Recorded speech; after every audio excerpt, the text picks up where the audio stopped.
You think you have a money problem, you don't have enough. You can't save it, you spend too much.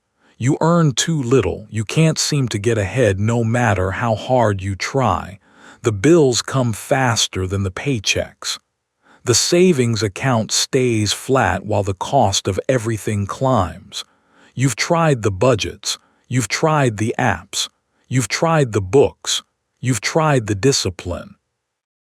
And here you are, still stuck, still stressed, still carrying a relationship with money that feels like dragging a boulder up a hill with no summit in sight. But here's what nobody is telling you. Your money problems aren't money problems. They're you problems. Not in the judgmental, pull yourself up by your bootstraps way. In the psychological, structural, trace it back to the source way. The way you think about money, feel about money, react to money, avoid money, chase money, fear money, and sabotage money was programmed into you long before you earned your first dollar. Long before you understood what a bank account was. Long before you had any conscious relationship with finances at all. Your money patterns were set in childhood, by what you saw, what you heard, what you felt in rooms where money was being discussed, or more commonly, where money was being thought about, worried about, hidden, or never mentioned at all. You're not making financial decisions as an adult. You're executing financial programming that was installed when you were 6 years old. And until you see that programming clearly, until you understand where it came from and how it operates, no budget, no book, no financial advisor will fix the problem. Because the problem isn't in your wallet, it's in your wiring. The research on this is extensive and deeply uncomfortable. Studies on financial psychology demonstrate that money attitudes are primarily formed in childhood, largely through observation of parental behavior rather than explicit instruction. A major study from Cambridge University found that financial habits are largely set by age 7. Before most children can do long division, their fundamental orientation toward money, whether it's something to be feared, hoarded, spent freely, avoided, or fought over, is already established. Not through lessons, through atmosphere, through the emotional climate of the household whenever money entered the conversation. Think about what that means for you. The financial behaviors you've been trying to change through willpower and budgeting apps were locked into your psychological architecture before you finished second grade. And you've been blaming yourself for not being able to override them with a spreadsheet. That's like blaming yourself for not being able to change the foundation of a house by rearranging the furniture. The furniture isn't the problem. The foundation is. And the foundation was poured decades ago by people who didn't know they were pouring it. This audiobook is going to take you back, not to feel sorry for yourself, not to blame your parents, but to see clearly for the first time where your money patterns actually come from, what installed them, how they operate beneath your conscious awareness, and most importantly, how to reprogram them now that you can see them, because you can't change what you can't see. And right now, the most powerful financial force in your life is completely invisible to you. 5 chapters. How your childhood programmed your money brain. The specific money scripts you're running without knowing it. How those scripts show up in your adult financial behavior. How to identify and begin rewriting your scripts. And how to build a new financial operating system that serves the person you are now instead of the child you were then. 1 hour, not about money, about you. About the person behind the money, let's begin. Chapter 1. The money you grew up in. How childhood programs your financial brain. You didn't grow up in a house. You grew up in a financial ecosystem. Every household has one. An invisible atmosphere of beliefs, emotions, habits, and tensions around money that permeates everything without ever being formally taught. Nobody sat you down at the kitchen table and said, "Here is what we believe about money, and here is how those beliefs will shape your entire financial life." It happened differently, silently. Through 1,000 moments you don't consciously remember, but your nervous system recorded perfectly. You learned money from the arguments you overheard through bedroom walls at night, from the tightness in your mother's jaw when the bills arrived, from the way your father's mood shifted after checking the bank account, from the phrase, "We can't afford that," repeated so many times it became the soundtrack of your childhood, or from the opposite, from the spending that happened freely and visibly while the debt grew silently and invisibly, from the credit cards that funded a lifestyle that the income couldn't support, from the lesson that appearance matters more than reality, and that money is something you perform rather than something you manage.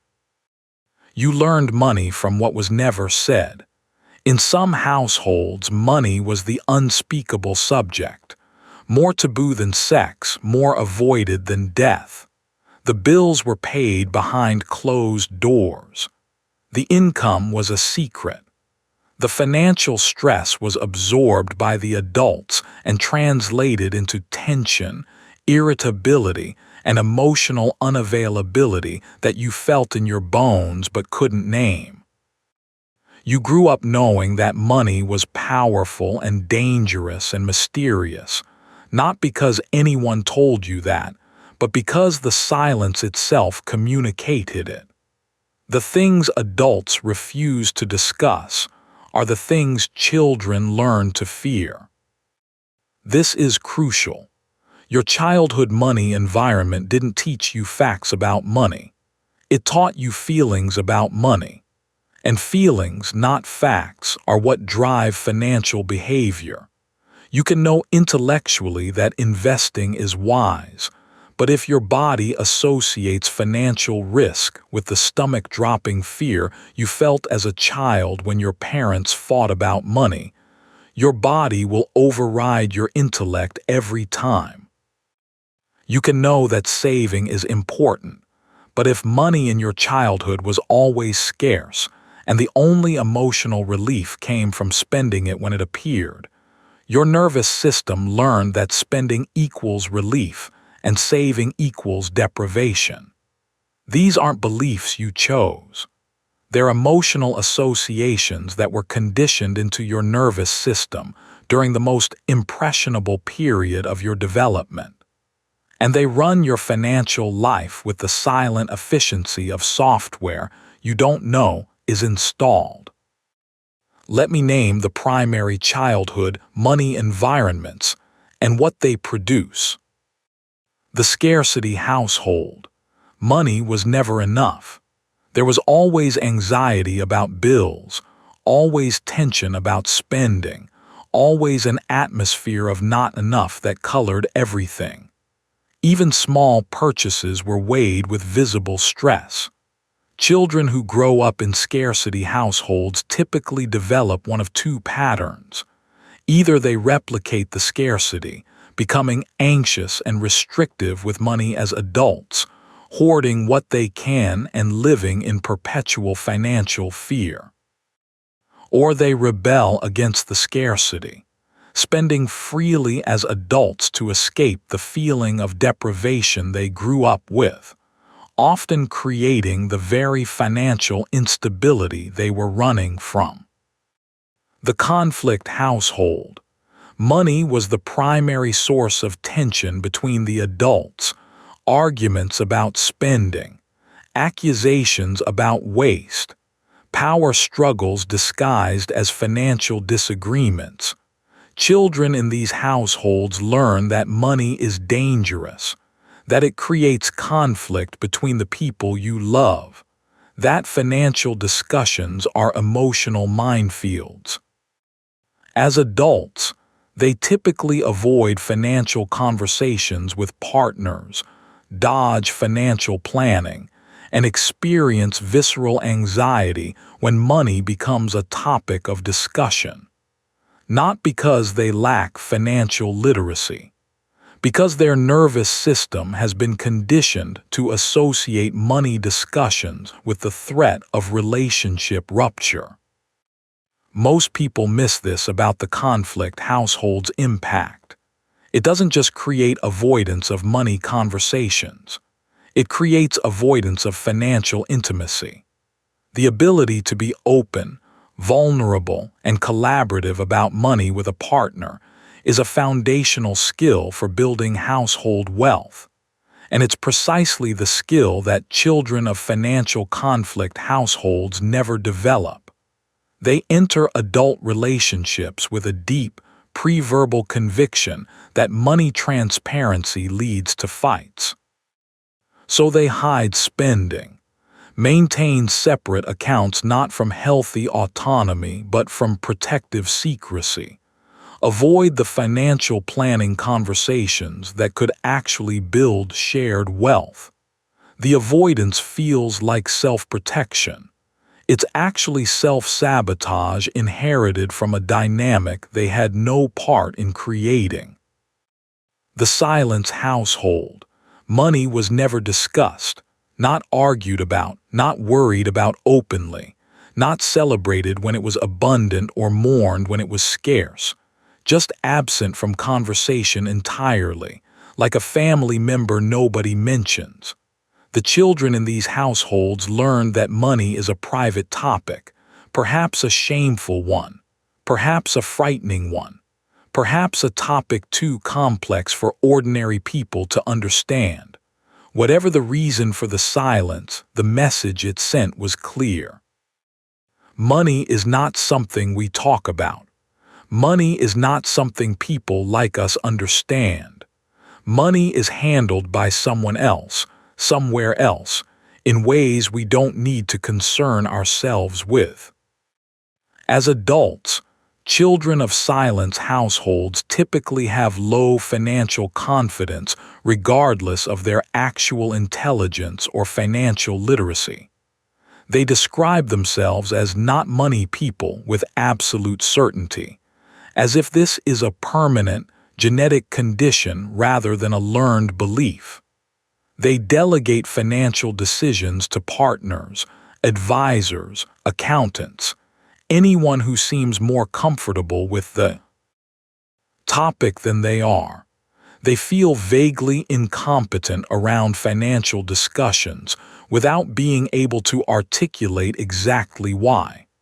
They avoid financial learning not because they lack the ability to understand, but because the script tells them that money understanding is for a different kind of person, a confident kind, a competent kind, a kind they weren't raised to be. The deepest damage of the silence household is the assumption it creates, that financial competence is innate rather than learned, that some people are naturally good with money and others aren't, that if you weren't born into a family that discussed money openly, you somehow missed the genetic lottery of financial capability. This assumption prevents learning, because why would you try to learn something you believe you're constitutionally incapable of understanding? The silence didn't just withhold information. It installed a permanent ceiling on the person's willingness to seek information. And that ceiling, invisible but absolute, follows them into every financial decision of their adult life. The performance household. Money flowed freely and visibly.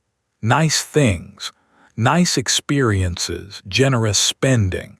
But underneath the performance, the financial reality was often unstable. Debt funded the lifestyle. Appearance trumped substance. Children in these households learn that money is about image, that your financial worth is your social worth, that looking successful is more important than being financially secure. As adults, they tend toward lifestyle inflation, status spending, and a persistent gap between their visible lifestyle and their actual financial health. They earn well and have nothing to show for it because everything is showing. Here's what actually happens when you carry a childhood money environment into adulthood without examining it. You recreate the emotional dynamics of that environment regardless of your actual financial circumstances. A person who grew up in scarcity can earn a six-figure income and still feel poor, still feel anxious, still feel like it's never enough, because the feeling of scarcity isn't about the number in the account. It's about the pattern in the nervous system. The number changed. The pattern didn't. A person who grew up in a performance household can achieve genuine wealth and still feel the compulsion to spend every dollar on appearances, because the childhood programming says that money not displayed is money wasted.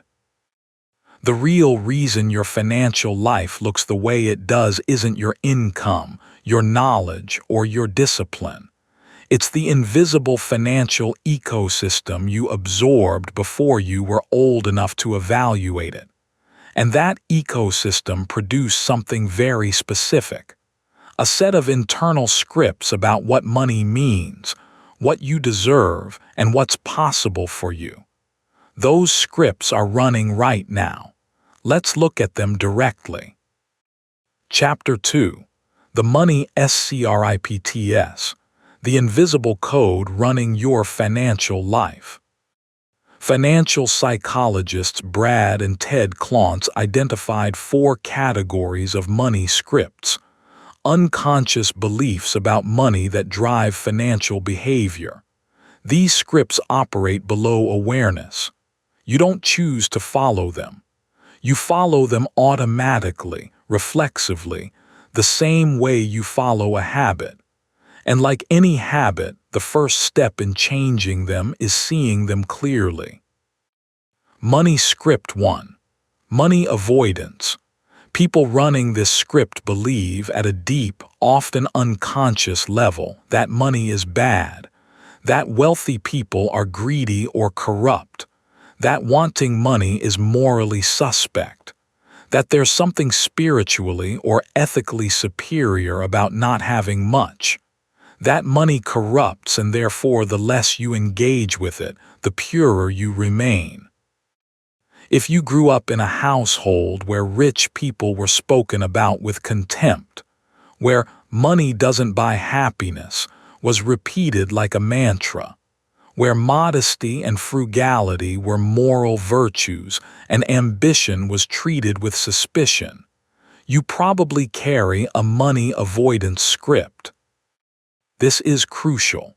Money avoidance doesn't look like laziness or financial incompetence from the outside. It often looks like indifference. I'm just not motivated by money. Money isn't important to me.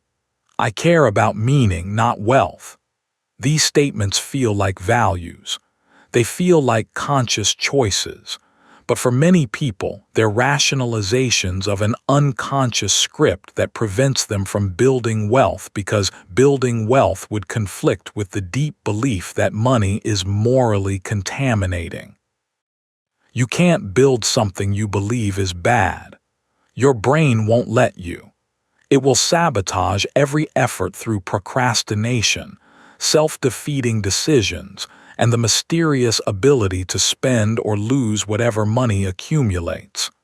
Not because you're financially irresponsible, because your unconscious script says that accumulating money makes you a bad person. And your brain would rather keep you broke than let you become someone you were taught to. Low despise. Money script 2. Money worship, the opposite pole. People running this script believe at a level that feels more like certainty than belief that money is the solution to everything. That more money would solve all their problems. That happiness, security, love, respect, peace of mind, and fulfillment are all sitting on the other side of a specific dollar amount. And once they reach that amount, the anxiety will stop. The striving will end. The feeling of being enough will finally arrive. If you grew up in a household where financial success was the primary measure of human worth, where the adults communicated through their actions or their words, or their obvious admiration of wealthy people that money was the most important thing in life, where financial achievement was the primary source of praise and recognition and love, you probably carry a money worship script. Most people miss this about money worship. It doesn't necessarily make you rich. That's the cruel irony. It makes you obsessed. And obsession and effective financial behavior are different things entirely. Money worshippers often chase income at the expense of everything else in their lives. They work destructive hours that corrode their health and their relationships. They sacrifice time with their children for overtime they didn't need. They compromise their ethics for financial gain because the script says money justifies everything. They achieve high incomes and feel empty because the script made a specific promise. When you reach this number, you'll finally feel okay. And then they reach the number, and they don't feel okay, because the script moves the number, always. The goalpost shifts forward at exactly the pace you approach it. 200,000 was supposed to be enough. Then it was 300, then 500, then 1,000,000. The script doesn't have a destination. It has a direction, and the direction is always more, never enough, never arrived, always chasing. Or the money worship script produces the opposite outcome. Some people running it never achieve the high income because the pressure of the script creates such intense performance anxiety that they're paralyzed. The stakes are too high. If money is everything, then failing to make money is failing at everything. And that prospect is so terrifying that they freeze. They underperform. They sabotage. Not because they don't want money. Because they want it so desperately that the fear of not getting it prevents them from taking the actions that would get it. The worship itself becomes the prison. The obsession becomes the obstacle. Money script 3. Money status. People running this script equate net worth with self-worth. Their financial position is their identity. Their spending is their self-expression. A newer car doesn't just mean better transportation. It means they're a more successful person. A bigger house doesn't just mean more space. It means they've moved up in the hierarchy. Every purchase is a statement about who they are. Every financial comparison is a measurement of their value as a human being. If you grew up in the performance household described in the previous chapter, or in any environment where social standing was tied to visible wealth, you're likely running this script. Here's what actually happens to people running the money status script. They earn well and save nothing, because saving money is invisible. Nobody sees your savings account balance. Nobody admires your investment portfolio from across the restaurant. The only money that counts in the status script is money that can be displayed. So every dollar gets displayed through cars, clothes, homes, experiences, restaurants, and a lifestyle that looks wealthy from the outside while being financially hollow on the inside. These are the people who earn 200,000 and have no emergency fund, who look rich and are one job loss away from crisis. Because the script says that visible wealth is the only wealth that matters. And invisible wealth, the kind that actually provides security and freedom, doesn't satisfy the script's demand to be seen. Money Script 4. Money Vigilance. People running this script believe you should always be careful with money, always save, always worry, always prepare for the worst. Money should be hidden, protected, guarded. You should never discuss it openly. You should never spend freely. You should always, always, always be watching for the threat. Of the 4 scripts, money vigilance has the most positive financial outcomes on average. Vigilant people tend to save more and spend less. But the script carries its own damage. Hypervigilance about money creates chronic anxiety. It makes generosity feel dangerous. It makes enjoyment feel reckless. It poisons the ability to actually enjoy the financial security you've built because the script says that security is never secure enough.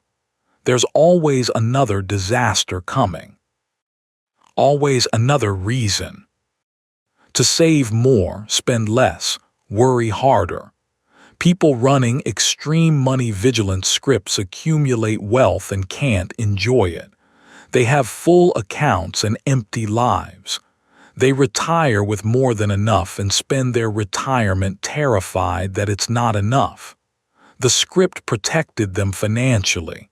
It impoverished them experientially. The real reason these scripts matter is that they don't operate in isolation. Most people run a combination. Money avoidance in some areas and money worship in others.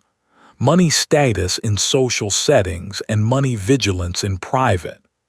The scripts interact, conflict, and create patterns of financial behavior that seem irrational from the outside, but are perfectly logical from the inside once you understand the programming driving them.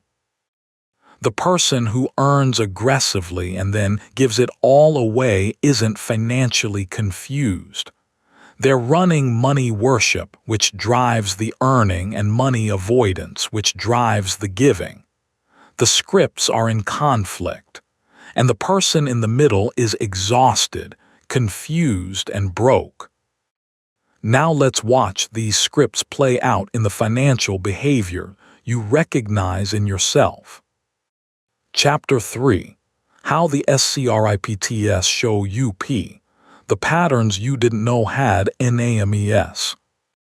Your money scripts don't announce themselves. They don't present as beliefs. They present as behaviors. Automatic, habitual, seemingly rational behaviors that you've never questioned because they feel like just the way you are with money. But they're not who you are. They're what was installed. And the difference between those two things is the difference between a life sentence and a software update. Let me name the patterns. Pattern 1. Chronic under-earning. You consistently earn less than your skills and experience would justify.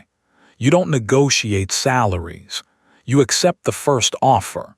You undercharge for your freelance work. You stay in positions that underpay you because leaving feels unsafe or ungrateful.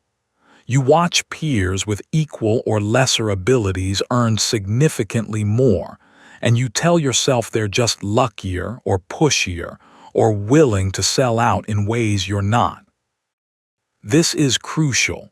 Chronic under-earning is almost never about the job market.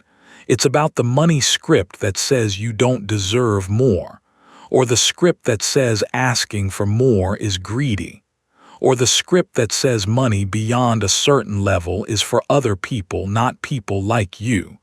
The under-earning feels like external circumstances, bad timing, tough market, wrong industry. But when the pattern follows you across multiple jobs, multiple industries, multiple decades, the common denominator isn't the market, it's you. Specifically, it's the script inside you that has a ceiling for what you're allowed to earn.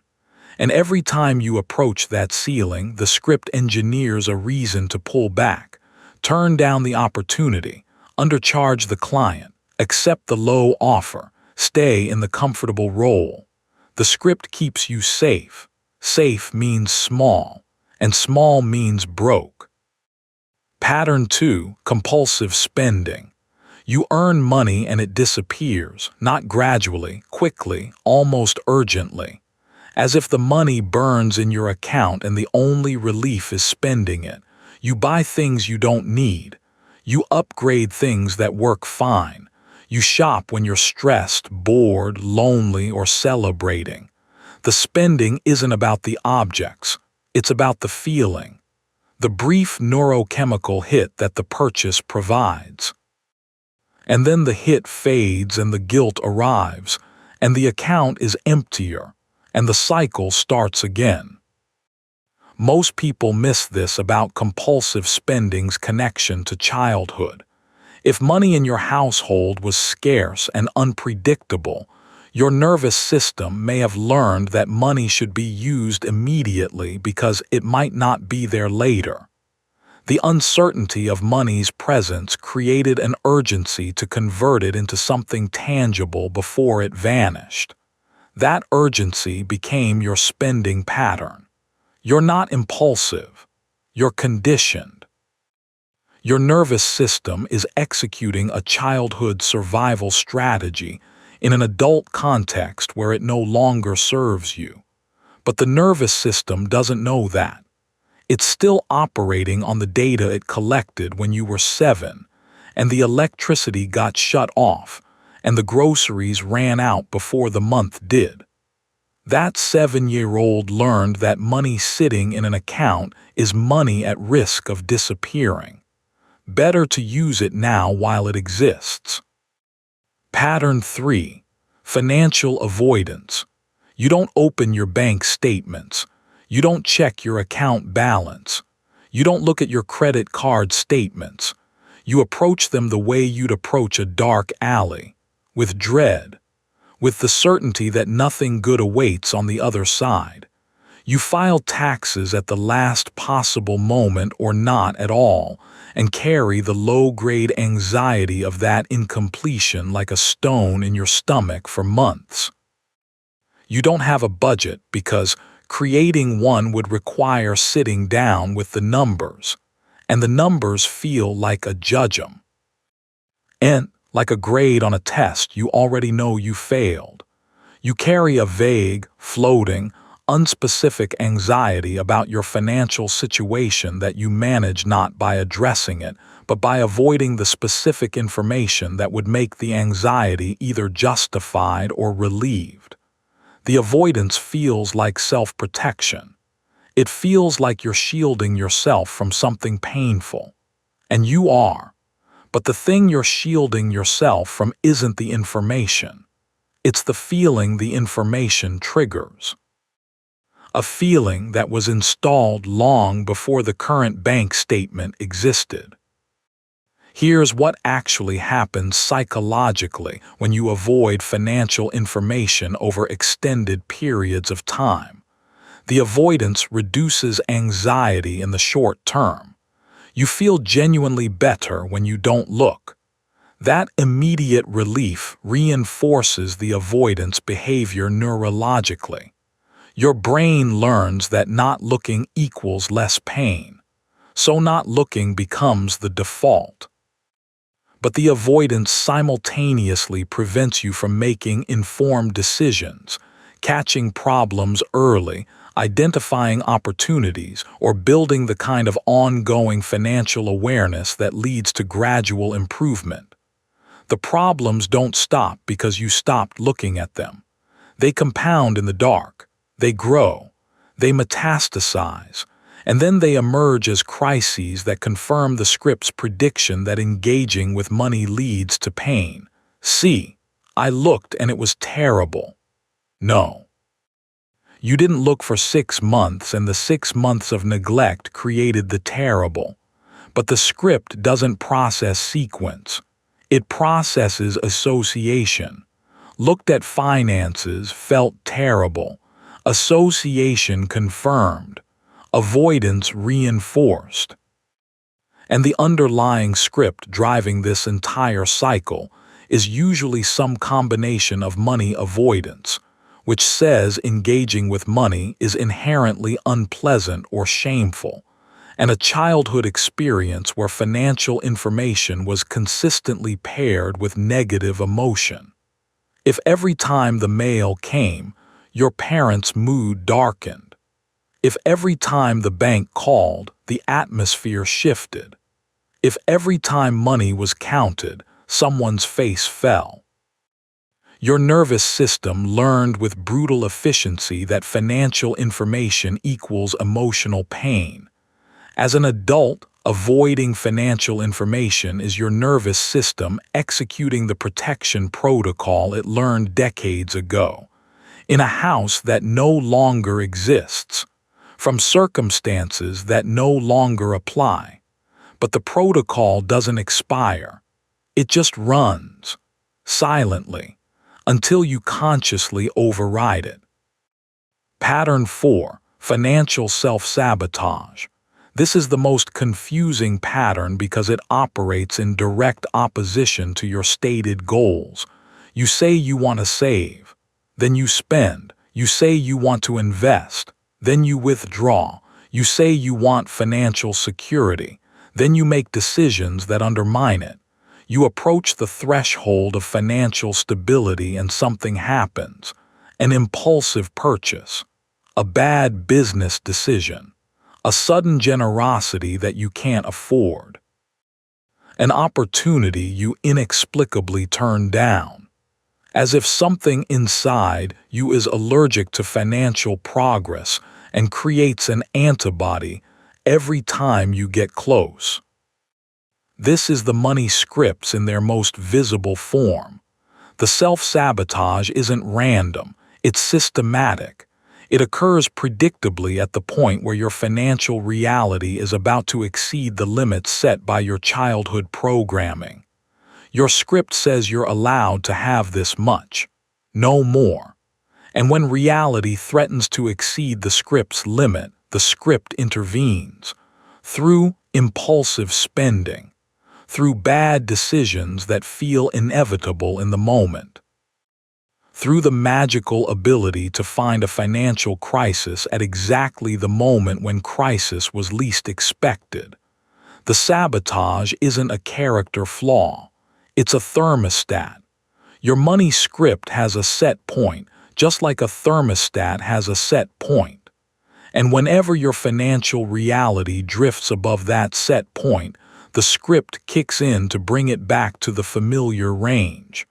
Not because the familiar range is good, because it's familiar. And for a nervous system programmed in childhood, familiar always wins over good. Pattern 5. Financial codependence. You give money away compulsively, not from genuine generosity, though it presents as generosity, from the belief that your worth depends on your usefulness to others. You lend money you can't afford to lend. You pay for things you shouldn't be paying for. You financially rescue people who need to learn to rescue themselves. You can't say no to financial requests because saying no feels like abandoning someone. And your childhood script says that your value comes from what you provide, not who you are. The real reason these patterns persist despite your best efforts to change them is that you've been trying to change the behavior without addressing the script driving it. The behavior is the output. The script is the input. Changing the output without changing the input is temporary at best. You white-knuckle a budget for 3 weeks. The script reasserts itself. You save aggressively for 2 months. The self-sabotage kicks in. You negotiate a higher salary. The spending rises to match. Every behavioral intervention fails because the script is running in the background, patiently, persistently, silently restoring the financial reality that matches its programming.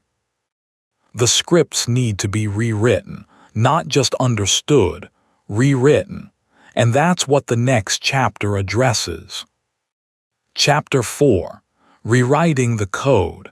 How to change scripts that were written before you could read. Changing money scripts isn't a weekend project. The scripts were installed over years of emotional conditioning during the most neuroplastic period of your life. They're wired deep, but wired deep doesn't mean wired permanent. Neuroplasticity doesn't end in childhood. Your brain can form new pathways at any age. The process is slower in adulthood. It requires more deliberate effort, but it works. And it's the only intervention that produces lasting financial change, because it addresses the cause instead of managing the symptom. Step 1. Name your scripts. You can't change what you can't see, and you can't see what you haven't named. Go back to the 4 money script categories: money avoidance, money worship, money status, money vigilance. Which ones do you recognize in yourself? Not which ones you think you should have. Which ones you actually recognize when you're honest about your financial behavior. This isn't a multiple choice quiz with a right answer. It's an honest inventory. And honesty is the prerequisite for everything that follows. This is crucial. Naming the script isn't enough. You need to trace it back to its origin. Where did this script come from? What did you see, hear, or feel in childhood that installed it? This isn't about blaming your parents. Your parents were running their own scripts installed by their parents who were running scripts installed by their parents. The chain goes back generations. Nobody is the villain. Everyone is the inheritor. But you can be the link in the chain that sees the inheritance clearly and chooses to pass something different to the next generation. Tracing the script to its origin strips it of its power to present as just the way I am. It's not the way you are. It's the way you were programmed. And programs can be rewritten. Step 2. Challenge the script's logic. Every money script contains an implicit belief that was rational in the context where it was formed and is irrational in the context where you currently live. The scarcity script that says, spend it before it disappears, was rational in a household where money genuinely did disappear unpredictably. It's irrational in your current life where you have a steady income and a bank account that doesn't empty itself overnight. The avoidance script that says, engaging with money leads to pain, was rational in a household where financial discussions always ended in fighting. It's irrational in your current life where looking at your bank account is just looking at numbers on a screen. Most people miss this about challenging money scripts. The challenge isn't intellectual. You already know intellectually that looking at your bank statement won't cause a fight. The challenge is somatic. Your body doesn't know that. Your nervous system still responds as if the childhood conditions are current. So the challenge needs to happen at the body level, not just the thought level. This means gradually exposing yourself to the financial behaviors that the script avoids while managing the emotional response that arises. Open the bank statement. Feel the anxiety. Notice that the anxiety doesn't match the actual situation. Let the anxiety pass without acting on it. Repeat. Each repetition teaches your nervous system new data. The old data says this is dangerous. The new data says this was dangerous then. It isn't dangerous now. Over time, enough new data overwrites the old response. Not instantly, gradually, the way all genuine psychological change happens. Step 3. Create corrective experiences. A corrective experience is a real-world event that directly contradicts your money script. It's lived evidence that the script's prediction is wrong, not theoretical evidence, not someone else's story. Your own, personal, embodied experience of doing the thing the script says is dangerous and discovering that the danger didn't materialize. If your script says you don't deserve financial success, a corrective experience is negotiating a higher rate and receiving it, and then sitting with the fact that nothing terrible happened. Nobody rejected you. Nobody called you greedy. The world didn't punish you for asking. The script said it would. It didn't. That's data. If your script says money causes conflict, a corrective experience is having a calm, productive financial conversation with your partner where nobody fights and nobody shuts down and nobody storms out. A conversation where two adults discuss numbers and plans and concerns and both walk away feeling closer instead of further apart. The script said this was impossible. It wasn't. That's data. If your script says spending is the only way to feel good, a corrective experience is sitting with the urge to spend, not spending, and discovering 10 minutes later that the discomfort passed on its own and you're fine. More than fine. You're relieved. Because the urge didn't kill you and the wallet didn't open and the world kept turning. The script said the discomfort would be unbearable. It was bearable. That's data. Here's what actually happens when you accumulate corrective experiences over time. Each experience is a crack in the old script. The script says, this always leads to bad outcomes. The experience says it didn't this time. One experience isn't enough. The script has years of reinforcement behind it, but 10 experiences begin to weaken it. 20 experiences create genuine doubt. 50 experiences install a competing script that is grounded in your adult reality rather than your childhood conditioning. You're not erasing the old script. You're building a new one alongside it. And over time, the new one, supported by recent evidence and current experience, becomes the dominant operating system. The old one doesn't disappear. It fades. It becomes quieter. It still gets triggered occasionally, especially under stress, when the brain tends to revert to its earliest programming. But it no longer runs your life. Step 4. Build financial exposure gradually. If your pattern is avoidance, start looking at your finances in small, manageable doses, not the full picture all at once. That's like asking someone with a water phobia to jump in the deep end. Start with your checking account balance. Just the balance. Look at it. Breathe. Notice what comes up emotionally. Do that daily for a week. Then expand. Look at recent transactions. Then expand again. Look at the credit card statement. Then the savings balance. Then the investment account. Each expansion is a controlled exposure, a deliberate, managed encounter with the financial information your script taught you to fear. The fear diminishes with each exposure, not because you're becoming braver, because your nervous system is recalibrating its threat assessment based on new evidence. Step 5. Find a financial witness. One of the most powerful interventions in money psychology is breaking the secrecy around money, not broadcasting your finances to the world. Finding one person, a trusted friend, a therapist, a financial counselor, a partner, someone you can be honest with about your financial reality and your financial feelings. The secrecy itself is a script behavior. Money was secret in childhood, so money stays secret in adulthood, and secrecy feeds shame. And shame feeds avoidance.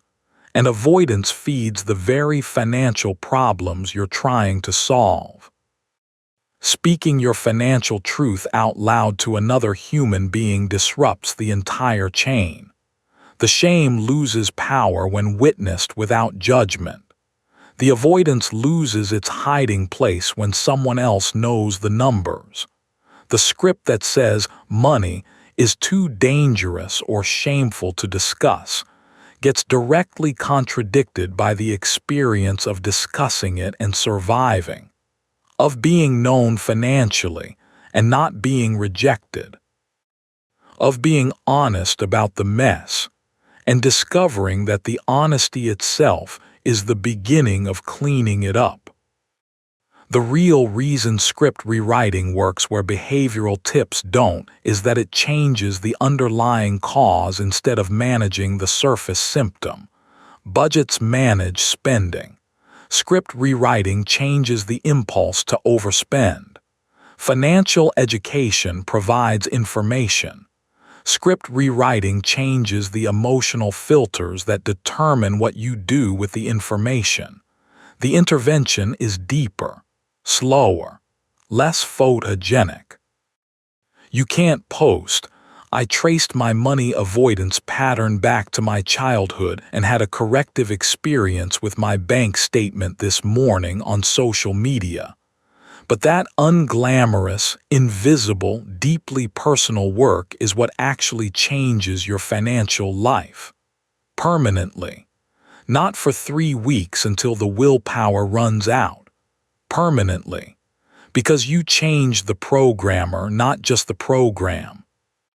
Now let's build the new system. The one that serves who you actually are today. Chapter 5. The new operating system, building financial behavior that matches your actual life. You've named the scripts. You've traced them to their origin. You've begun the work of challenging and rewriting them. Now you need to build a financial operating system that reflects your current reality, your current values, and your current goals instead of the emotional architecture of a household that existed decades ago. This chapter is the construction guide. Principle 1. Design for your nervous system, not against it. Stop trying to override your emotional responses with willpower. Start designing SIS. TEMS that work with your psychology instead of pretending your psychology doesn't exist. If you're an avoidant, don't set a goal of checking your finances daily. That's too much exposure too fast. Set a goal of weekly check-ins with a specific time-limited format. 10 minutes, every Sunday, same time, same place.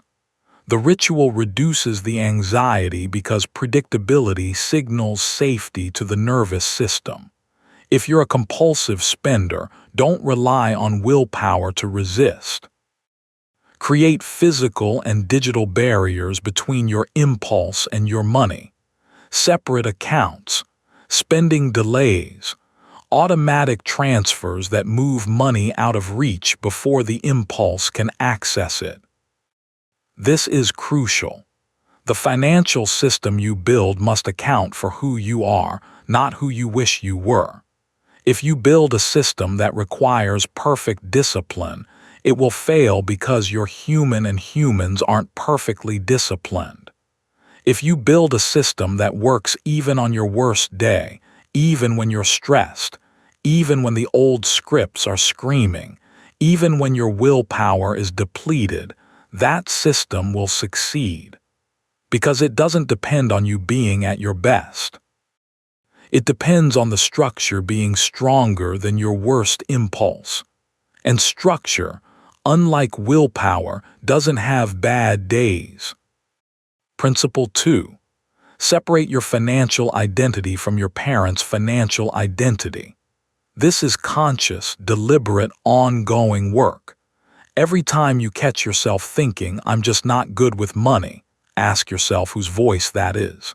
Is it yours? Or is it an echo of a household where nobody was good with money and that became the family identity?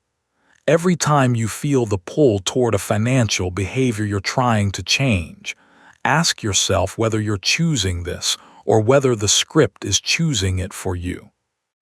The question itself creates a gap, a tiny space between stimulus and response. And in that gap, you have the opportunity to choose differently, not every time, but sometimes. And sometimes is where change begins. Most people miss this about financial identity separation. It doesn't require rejecting your parents or your upbringing. It requires differentiating from them. You can love the people who raised you and simultaneously recognize that their financial patterns don't have to be yours. You can honor their struggles and their circumstances while choosing a different financial path. Differentiation isn't rejection, it's growth. It's the natural, healthy developmental process of becoming your own person, with your own relationship to money based on your own values and your own circumstances. Not theirs, yours. Principle 3. Build your financial confidence through evidence, not affirmation. Don't tell yourself you're good with money, prove it. Through small, consistent actions that accumulate into undeniable evidence. Pay a bill on time. Check your account balance without panic. Save a small amount consistently for 30 days. Navigate a financial conversation without shutting down. Each action is proof. And proof changes identity more reliably than any positive self-talk. After 6 months of consistent financial engagement, the statement, "I'm someone who manages my money," isn't an affirmation. It's a fact, supported by 6 months of data that your brain can't dismiss because you lived it. Principle 4. Create a money practice, not a money plan. Plans are static. They assume the future will cooperate with the timeline you drew on paper. They create a single path, and when reality deviates, which reality always does because reality doesn't read your plans, the plan breaks and you feel like a failure, and the shame feeds the old script, and the old script produces the old behavior. Plans are brittle. They shatter on contact with real life. A practice is different. A practice is a set of recurring behaviors that you maintain regardless of what life throws at you. A weekly financial check-in where you spend 10 minutes looking at your accounts. Not analyzing, not planning, looking. Building the relationship with your financial information that the avoidance script denied you. A monthly review of your automated savings. Are they still running? Do the amounts need adjusting? A quarterly honest assessment of your money scripts. Are the old patterns resurfacing? Have new triggers emerged? Have you fallen back into avoidance or compulsive spending without noticing? Is the system still serving your current reality, or does it need adjustment? The practice adapts, it bends. It doesn't break when life gets complicated because it was never dependent on life being simple. It doesn't require perfect conditions or perfect discipline or perfect adherence to a plan. It requires showing up to the practice, imperfectly, inconsistently some weeks, but persistently. The practice is a rhythm, not a destination. And rhythms sustain change in a way that one-time plans never do, because rhythms are built into the structure of your life. They happen the way brushing your teeth. H happens, not through motivation, through routine. And routine is the only force strong enough to outlast a money script. Here's what actually happens over 12 months when you combine script awareness, corrective experiences, nervous system appropriate design, identity differentiation, and evidence-based confidence building. The money anxiety decreases, not because you become wealthy overnight, because you develop a relationship with money that isn't dominated by fear, shame, avoidance, or compulsion. The scripts lose their grip, not all at once. Gradually, the avoidant person starts opening statements without dread. The compulsive spender starts sitting with urges without acting on them. The underearner starts asking for what they're worth. The self-saboteur starts letting financial success exist without destroying it. Each shift is small. Each shift compounds. And after a year, the person looking at their finances is a fundamentally different person from the one who started. Not because their income changed dramatically, because their relationship with money changed. And the relationship is where the real financial life lives. Principle 5. Expect the scripts to fight back. They will, especially during stress. Financial stress, relationship stress, health stress, career stress. When your system is under load, it reverts to its earliest, deepest programming. The scripts that you've been successfully rewriting for months will suddenly resurface with the force and familiarity of an old song you thought you'd forgotten. This isn't failure. This is how the brain works. Under stress, it reaches for the most well-worn neural pathways. The oldest scripts have the most well-worn pathways, so they activate first. The difference between the old you and the new you isn't that the scripts never activate, it's that you recognize them when they do. You see the pattern, you name it. That's the scarcity script. That's not me, that's the programming. And in that moment of recognition, the script loses its power to control your behavior, not its power to activate, its power to control. You feel the pull and you choose differently. That's the new operating system working. The real reason this approach succeeds where financial education alone fails is that it addresses the actual source of financial behavior, not your knowledge, your psychology, not what you know about money, who you are with money. And who you are with money was shaped by forces that no budgeting app, no investment strategy, and no financial advisor can see. Because they were shaped in rooms those professionals were never in. Rooms from your childhood, at your kitchen table, behind the bedroom wall where the arguments happened, in the silence where money was never mentioned, in the atmosphere that taught you everything you believe about money before you knew you were learning anything at all. You don't have a money problem, you have a you problem.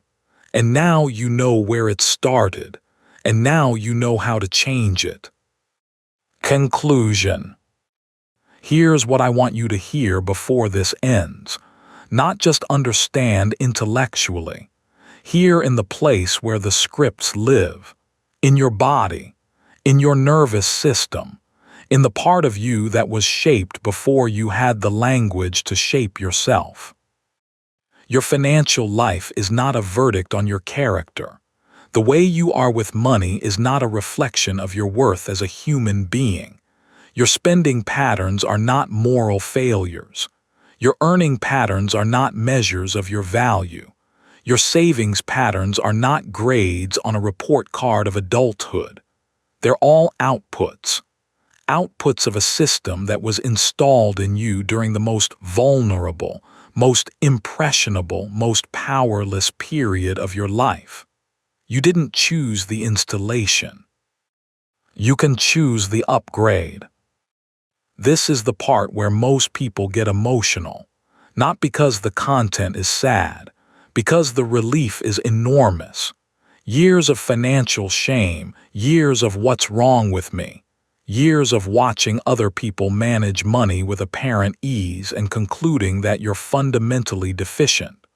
All of that was the script talking, not the truth talking. The script said you're bad with money. The truth is that you were programmed to be bad with money by circumstances you didn't create. Those are profoundly different statements. And the difference between them is the difference between shame and compassion, between self-blame and understanding, between staying stuck and beginning to move. Here's what most people will do with this. They'll feel the relief. They'll recognize their scripts.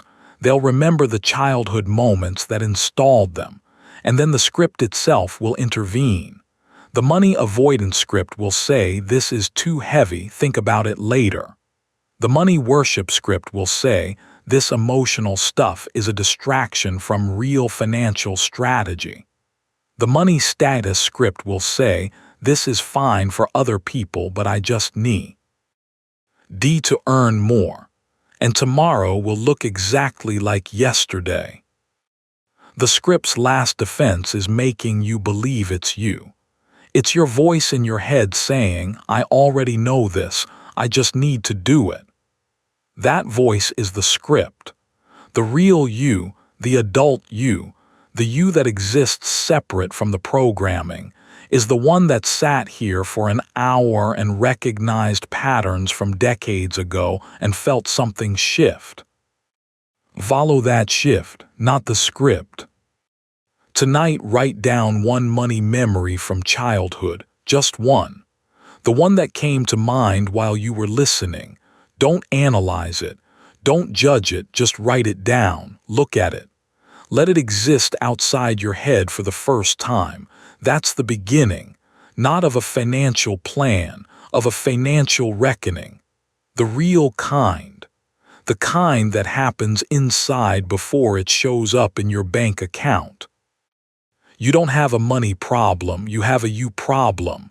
And you is something you can change, starting with one memory, one script named, one pattern recognized, one corrective experience at a time. The child who learned the script had no choice. The adult who rewrites it has every choice. Be the adult. Start tonight.